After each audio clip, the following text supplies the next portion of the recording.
Jesus continuou: certo homem tinha 2 filhos.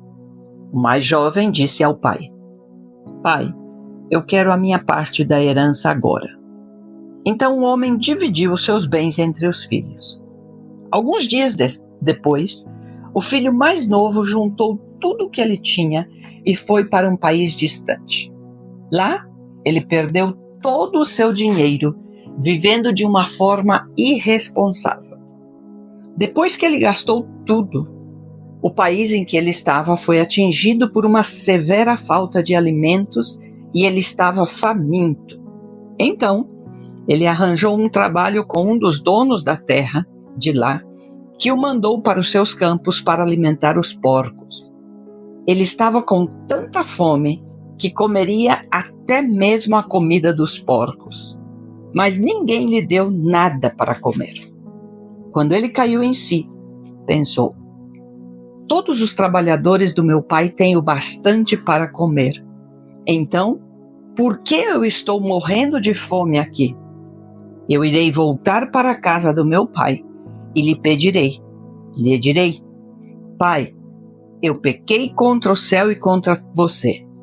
Eu não mereço mais ser chamado de filho por você. Por favor, trate-me como um dos seus empregados contratados. Assim ele voltou para a casa do seu pai. Embora ele ainda estivesse longe, seu pai o viu chegando e seu coração se encheu de compaixão por seu filho. Ele correu para encontrar seu filho, abraçou-o e o beijou. O filho lhe disse: pai, eu pequei contra o céu e contra você. Eu não mereço mais ser chamado de filho por você.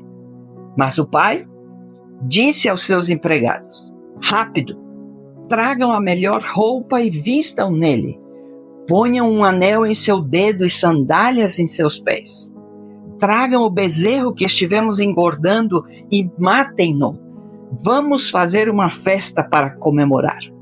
Pois este meu filho estava morto, mas retornou vivo.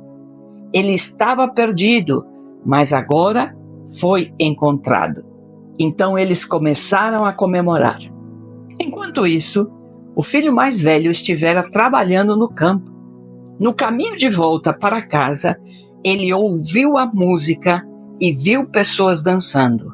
Então, ele chamou um dos empregados e perguntou o que estava acontecendo. O empregado respondeu: o seu irmão está de volta e o seu pai mandou matar o bezerro gordo, pois ele voltou para casa seguro e com saúde. O irmão mais velho ficou furioso. Ele se recusou a entrar em casa.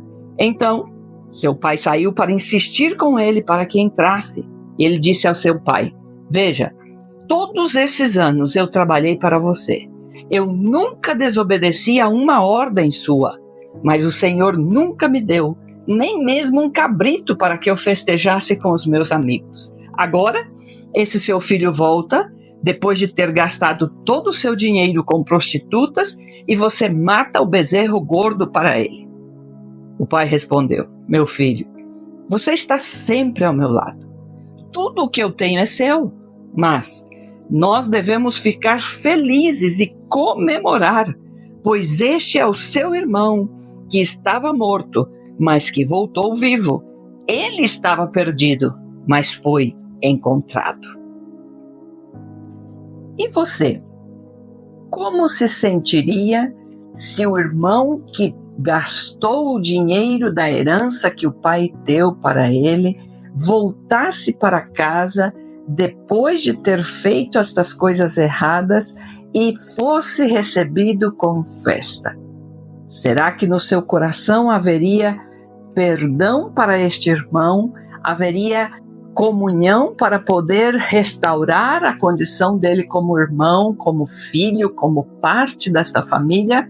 Ou pela sua justiça própria e por tudo que você crê que pelo seu esforço de ser bom, de estar obedecendo ao Pai em todas as ordens, de cumprir com o trabalho cansador, sim, exaustivo, e que muitas vezes parece até não ter a retribuição como deveria das outras pessoas, mas estando nesta condição, estamos muitas vezes fechando ou nos sentindo inclusive melhores a ponto de crer que não existe espaço para nos alegrar com o arrependimento daquele que estava perdido.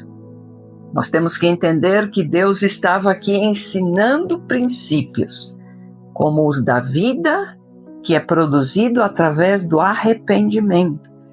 Neste mesmo capítulo 15 de Lucas, você encontra Jesus falando da ovelha perdida e da dracma perdida ou da moeda perdida, e as duas parábolas anteriores a esta do filho pródigo, ele termina dizendo que existe festa no céu por um pecador que se arrepende, e que os anjos se alegram quando existe arrependimento no coração de um ser humano, por reconhecer que estava em pecado e que necessita do favor de Deus. E isto deve ser celebrado. E aqui fica para nós esta advertência ou esta meditação, para que possamos meditar em como se encontra o nosso coração. O fato de que eu possa ter sido alcançada pela graça de Deus e já caminhe junto com o Pai, com o Filho e com o Espírito, neste reino que é dele, faz com que eu tenha esta necessidade de estar a cada momento me alegrando com aquele que se arrepende e que entra para esta comunidade, para este reino, para esta família celestial.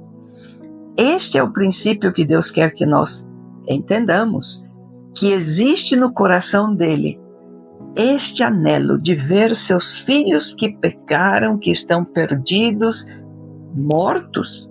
Se você ler, ele disse, ele estava morto e voltou com vida. Então, quando estamos no mundo fazendo os nossos próprios desejos, atuando como todos atuam, gastando as coisas que deveríamos estar empreendendo para fazer o bem, e gastamos em prazeres, em orgias, em coisas que sabemos levarão à ruína, esta atitude é a morte. Por mais que a pessoa esteja viva fisicamente, no mundo espiritual, ele é um morto. E quando ele recapacita e pode entender que ele pecou, você vê que o filho chega e ele reconhece que pecou contra o céu e contra o seu pai, e que inclusive ele já nem deveria ser chamado filho. E é aí aonde o pai estende a sua misericórdia, a sua graça, o veste com a melhor roupa, calça os seus pés, coloca o anel que significava o selo da família, onde reconhecia que ele era um filho com herança, que era herdeiro, e dava festa porque ele tomou esta atitude de arrependimento. Que pena que muitas vezes nós, por havermos sido feridos pelos nossos familiares, ainda como cristãos, estamos orando pela conversão destas pessoas.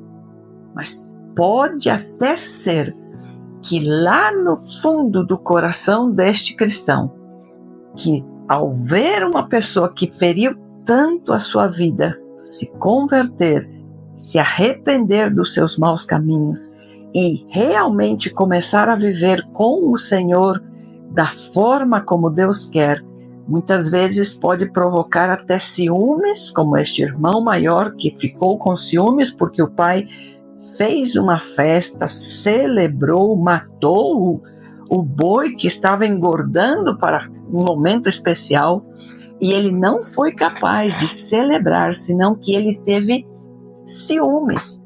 Ele ficou furioso, ficou com raiva do pai e até dos empregados, porque estavam fazendo o que o pai estava dizendo. Dá a impressão que ele esperava que algum empregado até se revoltasse e dissesse: como? Se o seu filho obediente, trabalhador, você não faz com que a gente faça estas coisas para ele? Por que vamos fazer para este rebelde que gastou mal o dinheiro dele, gastou tudo que você havia economizado e trabalhado para que ele tivesse a futuro, e agora ele volta com essa cara lambida, como dizemos, não, ou com essa cara de pau, e você ainda recebe ele bem? Creio que o irmão mais velho até deve ter ficado chateado até mesmo com os empregados, com as pessoas que acompanhavam ele aí neste lugar. E isto é o que Deus necessita, que nós estejamos abrindo os nossos olhos e nos policiando. Este é um momento onde devemos analisar como está o meu coração em relação ao perdão que devo dar para aquele que um dia me feriu, me danou, me defraudou, me roubou, me enganou, me mentiu, me feriu com as suas palavras. Eu necessito perdoar e liberar o perdão a ponto de ter a misericórdia de que o dia que esta pessoa se arrependa, eu seja a primeira pessoa a fazer festa e a celebrar que houve arrependimento, porque ao fim e ao cabo, todas estas coisas, tudo que nós possamos trabalhar, conquistar ou fazer nesta terra, é o processo para o qual Deus vai utilizar para que cheguemos a esta condição de filhos de Deus, a ponto de poder ter misericórdia, poder estender a nossa mão e poder ter esta graça, o favor, o perdão disponível para todo aquele que se arrependa, e que juntos como família possamos celebrar isto e possamos viver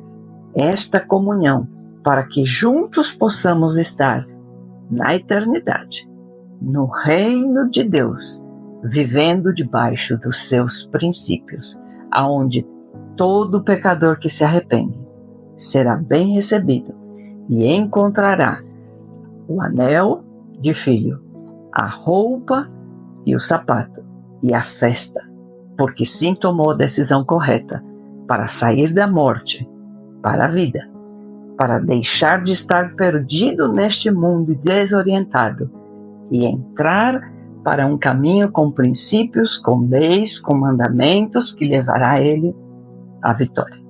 Que Deus te abençoe, em nome de Jesus, nome que é sobre todo nome. Amém.